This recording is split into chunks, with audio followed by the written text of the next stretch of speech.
Assalamualaikum warahmatullahi wabarakatuh. Bismillahirrahmanirrahim. Puji serta syukur urang panjatkeun ka Allah Subhanahu wa taala anu parantos maparin rahmat sareng hidayah ka urang sadayana sahingga dina ieu kasempatan anu mulya urang tiasa kairingan dina acara perpisahan sakola.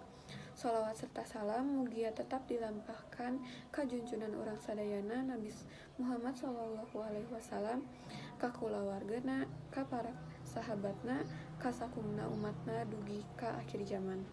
Hadirin anu dipikoh hormat, khususna para bapak ibu guru anu simkuring dipikoh hormat oge karerencanganna sadayana.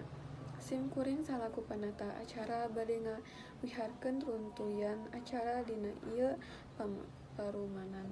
Acara kahiji nyaeta muka doa anu bakal dipimpin ku ketua kelas 9A.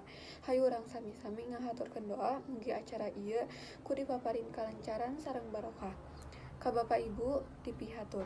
Acara kadua nyaeta sambutan ti ketua panitia, sambutan ti kepala sekolah, sambutan ti wakil murid. Acara katilu nyaeta kesan pesan ti adik kelas, mangga dipihaturkeun.